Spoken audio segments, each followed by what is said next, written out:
Everyone, उम्मीद है आप सब लोग अच्छे होंगे। मैं self Kritika Sharma and welcome to your channel.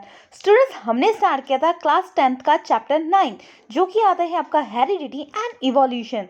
इसके बारे में हमने फुल डिटेल में डिस्कस कर लिया था, जिसका लिंक आपको डिस्क्रिप्शन में मिल जाएगा। लास्ट क्लास में हमने डिस्कस किया था इसके इंटेक्स के क्वेश्चन विद एक्सप्लेनेशन, वो भी आपको लिंक नीचे मिल जाएगा। आज हम स्टडी करने वाले हैं एनसीईआरटी के एक्सरसाइज के क्वेश्चन चैप्टर 9 के, जो कि आता है आपका हेरिडिटी एंड इवोल्यूशन। चलिए स्टार्ट करते हैं। So your first question, Mendelian. आपको पता है ना मेंडलियन कौन थे? जिन्होंने एक्सपेरिमेंट दिया और बताया इनहेरिटेंट कैरेक्टर होता है, मतलब पेरेंट्स का, ग्रैंड पेरेंट्स का हमारे में आता है, वो चीज़ एक्सप्लेन की। तो उन्होंने एक जनरल सा एक एग्जाम्पल पूछा है, देखते हैं क्या पूछा है। Experiment consider toll P plant, ठीक है, बियरिंग ए वायलेट कलर, ठीक है, टॉल पी प्लांट है बट उसमें क्या है, वायलेट कलर है। एंड दूसरा क्या है, शॉर्ट पी प्लांट बियरिंग ए वाइट फ्लावर। फिर क्या पूछा है, इन्होंने तो बता दिया एक क्या है, टॉल प्लांट है जिसमें वायलेट कलर है, हम WW से शो करते हैं। दूसरा आ गया शॉर्ट स्मॉल टी, एंड क्या आ गया आपका, वाइट फ्लावर, जिसको स्मॉल v से हम डिनोट करते हैं। The progeny all bore violet flower. Progeny क्या हुआ, जिसमें अब ये पूछा गया क्वेश्चन, देखो क्या पूछा गया है, progeny all bore violet flower, ठीक है, सारे क्या होंगे, वायलेट फ्लावर होंगे, मतलब वायलेट का आ गया WW होंगे, but almost half of a word short, इसमें क्या होंगे, हाफ क्या होगा, शॉर्ट होगा। वायलेट कलर क्या शो करता है, WW। अगर इस क्वेश्चन को अच्छे से समझे ना तो जस्ट इस क्वेश्चन से ही आपको समझ आ जाएगा, बट अगर आपको प्रॉपर ड्रॉ करना है तो मैं बता देती हूँ। देखिए, इसमें बोला है टॉल, दो से हमने शो किया टॉल, ठीक है, एक दो आपने WW यूज़ किए आपने वायलेट कलर के लिए, वैसे ही शॉर्ट एंड आपने यूज़ किया दूसरा किस चीज़ के लिए, आपने यूज़ किया वाइट फ्लावर के लिए।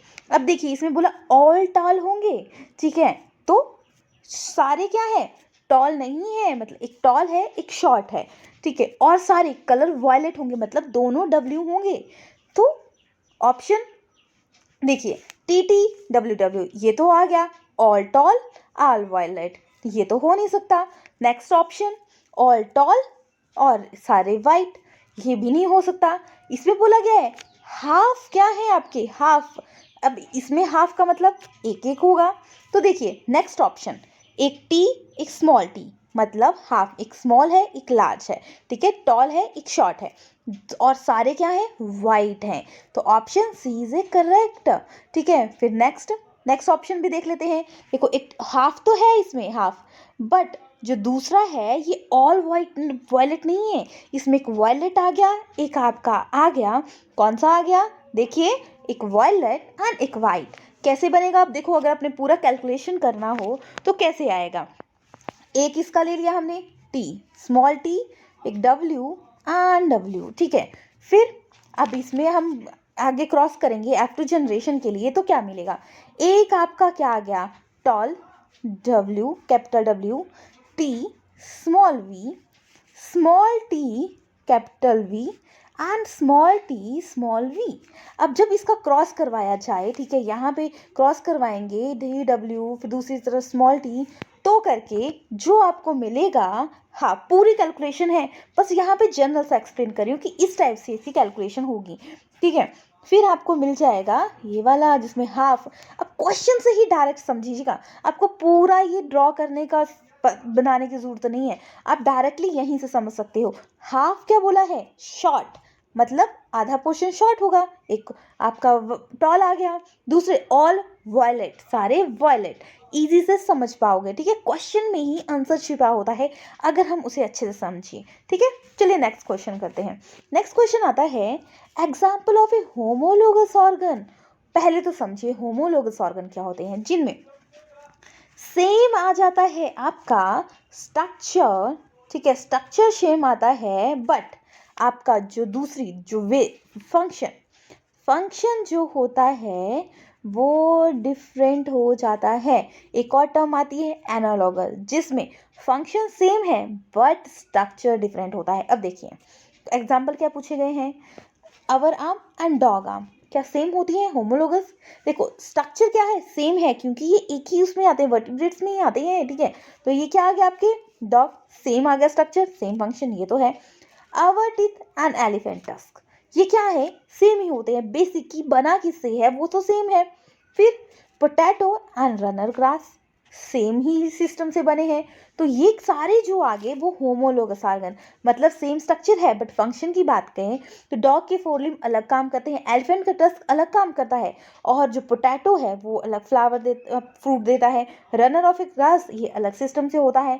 तो इनके फंक्शन डिफरेंट आ गए, तो समझ लेना होमोलोगस मतलब होम, एक होम, बेसिक चीज सेम, बट उन सब घर में अलग अलग लोग हैं, तो अलग अलग लोगों का अलग अलग फंक्शन है, ठीक है, क्लियर हो गया। फिर next question, in an evolutionary term we have more in common with. Evolution term में देखा, इवोल्यूशन क्या होती है आपकी, बोला जाए डायरेक्ट इजी वे में, डेवलपमेंट, डेवलपमेंट हो रही है मोर इन कॉमन, इनमें से कौन सी कॉमन होगी? अब डेवलपमेंट किसकी है, ह्यूमन से, ठीक है, अवर मतलब हम अपनी बात कर रहे हैं, कहीं भी हैं, तो किससे सिमिलर होगा इनमें? क्या चाइनीज स्कूल बॉय से होगा, चिपैंजी से होगा, स्पाइडर से होगा, बैक्टीरियम से होगा, किससे होगा? अब देखेंगे, बैक्टीरियम सेक्सुअल रिप्रोडक्शन से द्वारा होता है, स्मॉल होता है, तो इसके साथ तो हमारी बात नहीं होगी, स्पाइडर भी अलग है, चिपैंजी सेम होता है, एंसेस्टर सेम थे, बट है तो डिफरेंट है। तो जब डेवलपमेंट की बात की जाए इवोल्यूशन, तो मोस्ट कॉमन किससे है? चाइनीज स्कूल बॉय, है तो बॉय है, सब कुछ सेम है, बट चाइना में रहता है, और उसमें जो वहाँ के एटमॉस्फेयर के मुताबिक करैक्टर आएंगे वो आएंगे, बट सिस्टम तो सेम ही है। क्लियर हो गया। नेक्स्ट क्वेश्चन करते हैं। नेक्स्ट क्वेश्चन आता है, study found in a child with a light colour eye are likely to have a parent and with a light color eye on this basis. Can you say that anything about where light color trait dominant or recessive?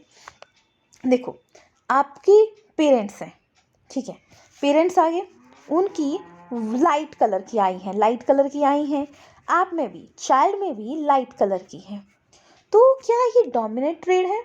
देखिए हमने जब chapter में discuss किया था, जब dominant trade की बात की जाए तो हमें एट लीस्ट 3 जनरेशन का पता होना चाहिए, क्योंकि हो सकता है इस जनरेशन में ये करेक्टर रिसेसिव था, इससे पहले का करेक्टर था, फिर ये जाके हाईलाइट हुआ, ठीक है। तो हमें जब पता लगाना हो कि डोमिनेंट है या रिसेसिव है, तो हमें पता होना चाहिए 2-3 जनरेशन का, 3 जनरेशन मिनिमम, 3 जनरेशन का, ठीक है। 2 जनरेशन से हम पता नहीं लगा सकते कि डोमिनेंट करेक्टर है या रिसेसिव करेक्टर है। क्लियर हो गया। चलिए नेक्स्ट क्वेश्चन करते हैं। नेक्स्ट क्वेश्चन बहुत इंपॉर्टेंट है, अच्छे से समझिएगा। How are the area of study evolution and classification interlink? जब इवोल्यूशन क्या होती है, डेवलपमेंट की बात की जाती है, ठीक है, डेवलपमेंट, क्लासिफिकेशन, उसको करेक्टरिस्टिक देख के उसको क्लासिफाई करना।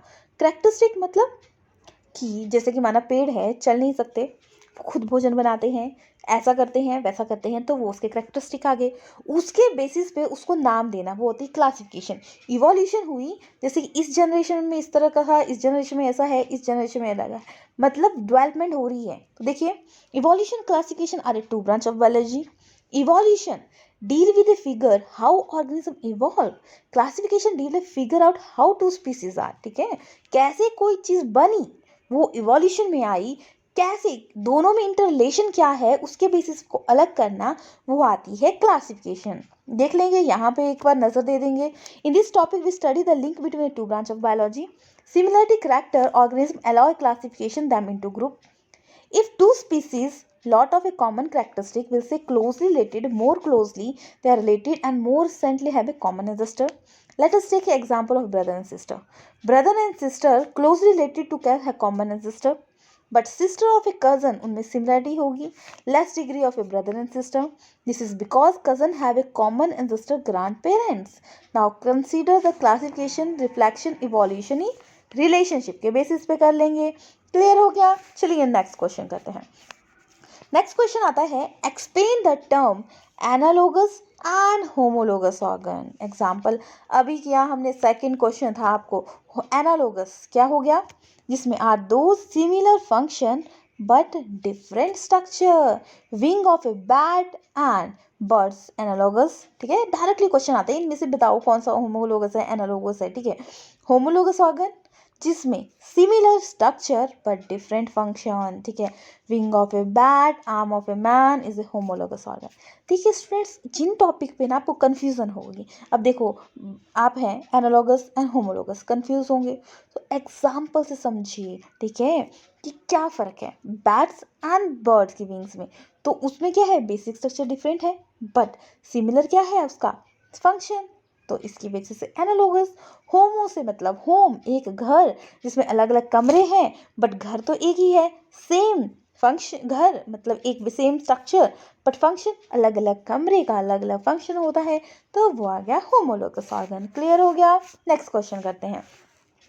Outline a project which aim to dominate code color with example।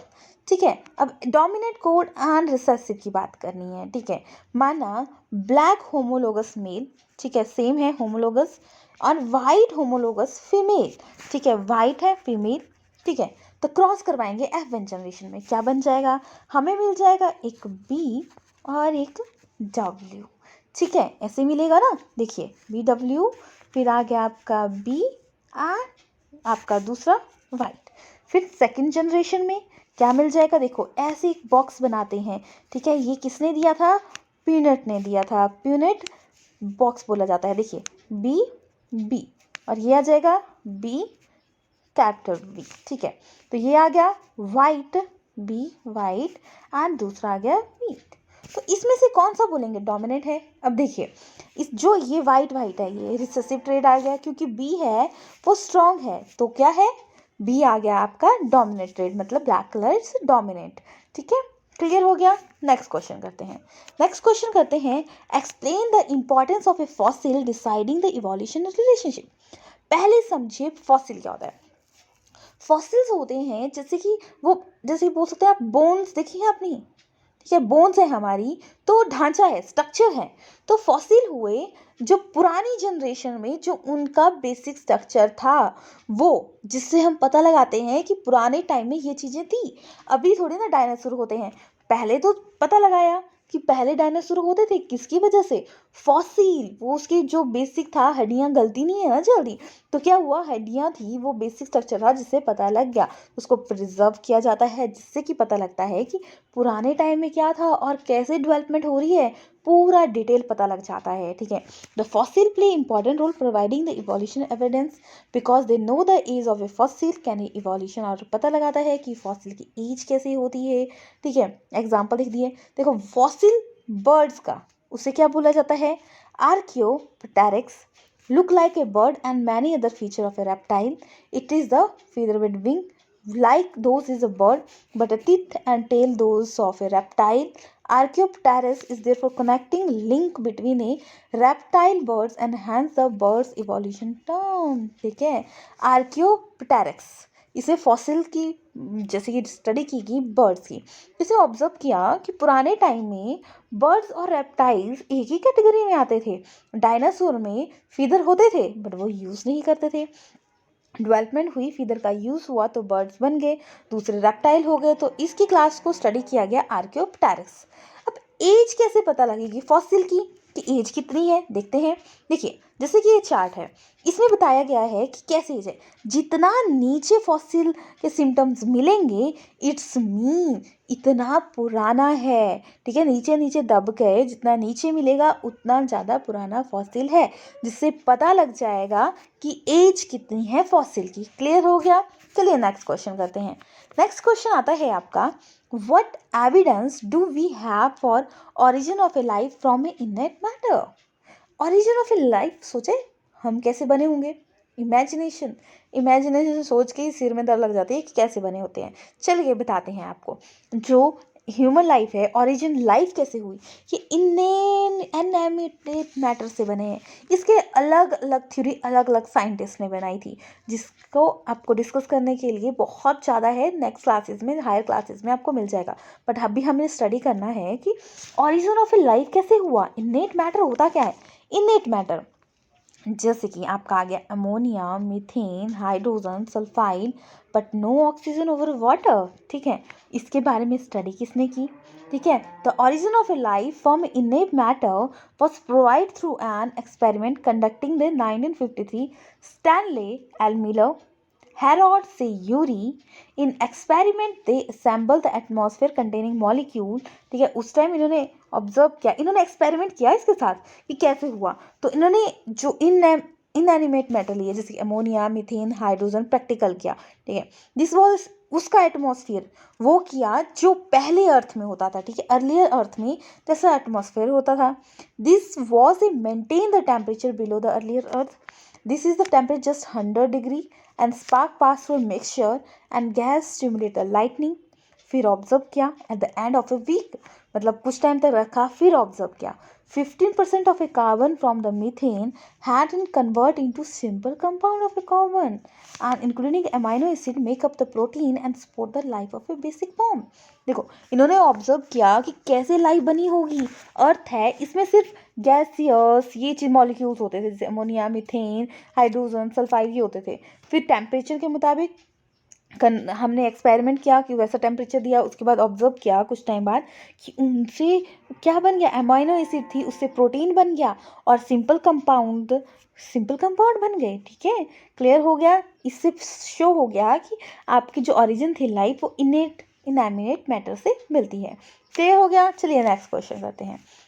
Explain how sexual reproduction give rise to more variation than sexual reproduction and evolve these organism reproducing sexually। इसमें पूछा गया है sexual reproduction में variation क्यों होती है compare to asexual reproduction. देखेंगे, देखिए ये आती है आपकी sexual reproduction, asexual reproduction. Sexual reproduction में दो इंडिविजुअल प्रेजेंट होते हैं, मतलब दो अलग लोग होते हैं। ठीक है, मतलब जब हमने इनहेरेंट करेक्टर की बात की थी तो दो अलग अलग थे, तो जो नया बना वो बिल्कुल डिफरेंट था पहले वाले से। ठीक है, तो नया वाला बना वो क्लोज आए। ठीक है, सेक्सुअल रिप्रोडक्शन हुई, फ्यूजन हुई, फिर उसके बाद अलग चीज़ बनी। जो अलग बनी वो बिल्कुल डिफरेंट थी इससे। ठीक है, अलग चीज़, न्यू करेक्टर वेरिएशन होगी। और ऐसा नहीं कि वेरिएशन होगी तो ये अच्छा नहीं है।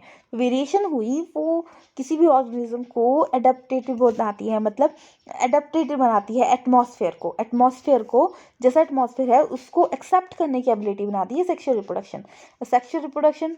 जैसे सिंगल जीव था, डिवीजन हुई, न्यू फॉर्मेशन हुई और अलग अलग दो फ्यूजन होगी। ठीक है, तो इजी था, इसमें एक से ही बना तो वही सेम कॉपी, नो वेरिएशन।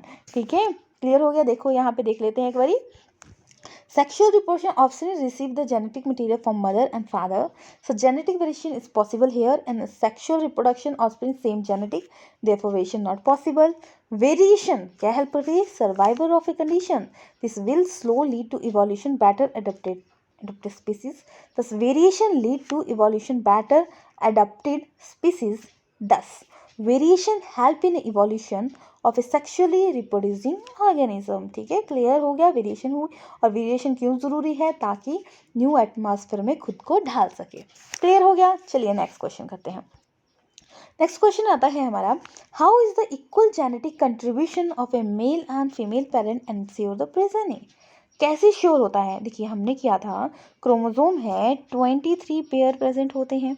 ठीक है, 23 पेरेंट्स के, एक मेल का 23 फीमेल का। ठीक है, ये आ गया मेल एंड फीमेल। इसमें 46 क्या हो गए? क्रोमोसोम हो गए। 23 एक से आए, 23 एक से आए, क्या बना? 46 क्रोमोसोम। ठीक है, अगर ऐसा ना हो तो क्या होगा? ऐसा नहीं होगा तो क्या होगा? मतलब पहले 23 46 क्रोमोसोम आ गए, नेक्स्ट जनरेशन तो डबल हो गए, नेक्स्ट जनरेशन फिर डबल हो गए। इट्स मीन कोई बैलेंस ही बचेगी नहीं, पता नहीं क्या बन जाएगा नेक्स्ट जो बनेगा। ठीक है, इसलिए हाफ एक के हाफ दूसरे के, फिर डिवीजन होगी, फिर आपको न्यू फॉर्मेशन होगी। ठीक है, genetic material most organism pair chromosome. Gametes in A sexual reproducing organism form by the process of A gametogenesis से ये प्रोसेस होता है। ठीक है, half of the genetic material is gamete. When the gametes from a male and female parent fuse with each other during sexual reproduction, the normal complement is restored. ठीक है, फिर half of the genetic material, female half of the male, and equal formation हो जाएगी। ठीक है, ऐसा नहीं होगा। बाई चांस अगर ऐसा नहीं होता तो क्या होता, एक में 46, नेक्स्ट में डबल डबल डबल, फिर तो पता नहीं क्या बन जाता, कोई सिस्टम ही नहीं बचता। ठीक है, इसलिए ये ज़रूरी होता है। क्लियर हो गया? चलिए नेक्स्ट क्वेश्चन करते हैं। Only variation that confirm the advantage of individual and survive the population. Do you agree with this statement? क्या आप एग्री करते हो कि इंडिविजुअल है उसमें वेरिएशन होना ज़रूरी है सर्वाइव करने के लिए? क्या ज़रूरी है? देखिए, हमने सेक्सुअल रिप्रोडक्शन की थी, एक से ही डिवीज़न नए बनाया। सेक्सुअल में 2 से क्या बना, न्यू इंडिविजुअल बना। ठीक है, तो अब वेरिएशन क्यों ज़रूरी है? देखिए, जनरल एग्जाम्पल इस तरह समझते हैं। माना पहले क्या होता था कि पहले कुछ और सिस्टम होता था, अब टाइम के मुताबिक चेंज नहीं आ रहा, न्यू जनरेशन में चेंज नहीं आता, तो क्या होता, सर्वाइव करना मुश्किल हो जाता, क्योंकि न्यू एटमॉस्फेयर को एक्सेप्ट ही नहीं कर पाते। तो एक्सेप्टेंस ही नहीं होती तो क्या हो गया, तो मुश्किल हो जाएगा जीना। इसलिए yes, variation come from the advantage of the individual organism. The organism can survive longer in an environment and made its existence in A population. ठीक है, बहुत बार एक क्वेश्चन रिलेटेड ही है, कंसेप्ट को अच्छे से कर लीजिएगा। ठीक है, तभी हर कंसेप्ट अब जो क्वेश्चन हैं उनको क्लियरली कर पाओगे। क्लियर हो गया? इसके साथ होते हैं आपके एक्सरसाइज के क्वेश्चन फिनिश। अगर आपको मेरी वीडियो अच्छी लगती है तो प्लीज़ शेयर कीजिए अपने दोस्तों के साथ।